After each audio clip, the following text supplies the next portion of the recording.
Hello friends, हमारे channel को subscribe कीजिए और बेल आइकन को प्रेस कीजिए जिससे कि आप पा सकें latest updates. Thank you. Hello दोस्तों, स्वागत है आपका यहाँ डिजिटल तैयारी पे। आज मैं लेके आया हूँ बेसिक इंग्लिश का एक बहुत महत्वपूर्ण रूल, एक ऐसा इंपॉर्टेंट रूल जिसको इस वीडियो के एंड तक अगर आप देखेंगे तो आप पाएंगे कि आपने बहुत नया कुछ सीखा है। जी हाँ दोस्तों, ऐसी एक चीज जो आप कई वर्षों से शायद सही सोच रहे थे या गलत सोच रहे थे, एक बार ये वीडियो आप देखेंगे तो मजबूर कर देगा आपको सोचने पर। दोस्तों, एपोस्ट्रोफी एस, इसका प्रयोग हम आम तौर पे करते हैं और ये सही करते हैं या नहीं करते हैं यही हमें समझना है। आम तौर पे जो हमें एपोस्ट्रोफी एस को यूज लिया जाता है वो नाउन का पोजेशन बनाने के लिए किया जाता है। अगर मान लीजिए मुझे किसी ने कहा है मोहन का, तो हम उसे कहेंगे मोहन्स। अगर मुझे कहते हैं राम का, तो उसे हम कहेंगे राम्स।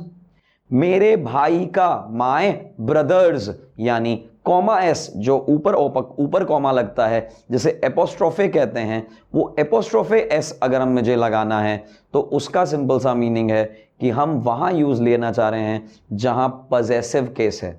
दोस्तों, इस पजेसिव केस को अच्छे से एक्सप्लेन करने के लिए 4 वर्ड्स हमने यहां लिखे हैं। सबसे पहला वर्ड है बॉय। बॉय यानी लड़का, एक सिंगुलर नाउन है ये। दूसरा वर्ड है बॉयज, इसी सिंगुलर नाउन का प्लूरल नाउन है जिसका मतलब है लड़के। ये एक से ज्यादा हैं, 2 हो सकते हैं, 200 हो सकते हैं। तीसरा वर्ड है दोस्तों बॉयज। यहां प्रोनाउंसिएशन तो बिल्कुल सेम है, लेकिन इसका एक्चुअल हिंदी अर्थ है एक लड़के का, यानी कि आप पोजेशन दिखा रहे हो एक लड़के का। पजेसिव सिंगुलर है ये दोस्तों। उसके बाद बात करते हैं जहां एस के बाद कॉमा लगा है, वो हो जाता है बहुत सारे लड़कों का, यानी पजेसिव प्लूरल। तो दोस्तों, हमने यहां पे देखा, आमतौर पे मैं देखता हूं, मैं पाता हूं कि अगर सिंगुलर के लिए आपको पजेसिव केस यूज लेना है तो एस के पहले ऊपर की तरफ कॉमा लगा लीजिए। अगर प्लूरल का पजेसिव करना है तो एस के बाद ऊपर की तरफ कॉमा लगा लीजिए। जी हां दोस्तों, एस के पहले कॉमा और एस के बाद कॉमा, ये डिफरेंशिएट कर देता है कि सिंगुलर कौन होगा और प्लूरल कौन होगा।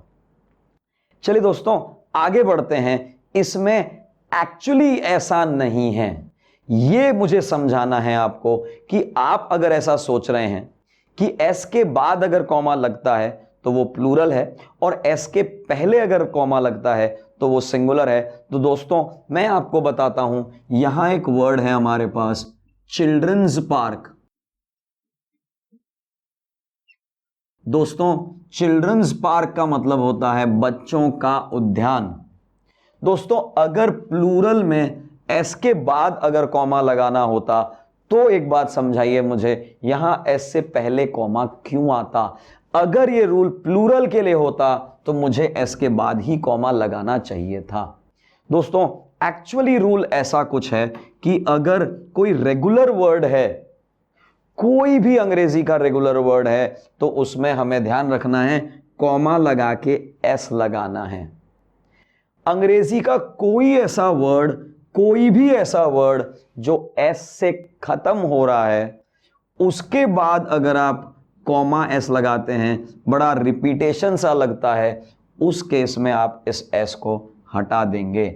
यानी मेरा रूल बहुत सिंपल हो गया है, सिंगल लाइन रूल है। एस से खत्म हो रहा है तो बाद में कॉमा लगा के छोड़ दो आप।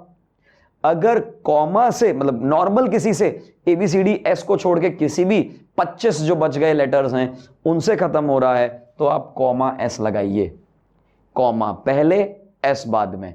एग्जाम्पल के तौर पे दोस्तों, यहां तो हमने देखा कि बॉय, ये जो वर्ड था, इसका अगर मुझे पोजेशन दिखाना है तो मैंने कॉमा एस लगाया।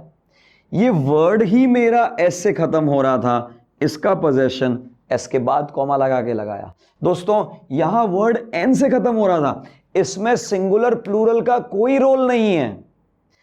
अगर मेरा वर्ड ही एन से खत्म हो रहा है तो मैं कॉमा एस लगाऊंगा। इसमें सिंगुलर प्लूरल का कोई रोल नहीं है। एग्जाम्पल के तौर पे अगर कोई मेरा विद्यार्थी है जिसका नाम रमेश है तो हम रमेशेस कर देंगे। लेकिन अगर कोई विद्यार्थी है जिसका नाम अनीस है, अनीसेस करने के लिए सिर्फ एक कॉमा ही लगाएंगे। अनीता के लिए अनीताज हो जाएगा, लेकिन अनीस के लिए अनीसेस नहीं होगा, यानी एस के बाद ही कॉमा लगेगा। ये रूल बहुत छोटा सा है लेकिन बहुत इंपॉर्टेंट सा है, और यही एक्चुअली इंग्लिश का ग्रामर रूल है दोस्तों। ये आपको ध्यान रखना है। ये बहुत बेसिक अंग्रेजी है, लेकिन आपको ध्यान रहे कि अगर मेरा वर्ड जो है, नाउन जो है, वो अगर एस से खत्म हो रहा है तो बस कॉमा लगा के छोड़ दीजिए। थैंक यू दोस्तों। Thank you friends, thank you for watching. I hope आपको ये वीडियो बहुत अच्छा लगा होगा, तो प्लीज़ लाइक करना मत भूलिएगा।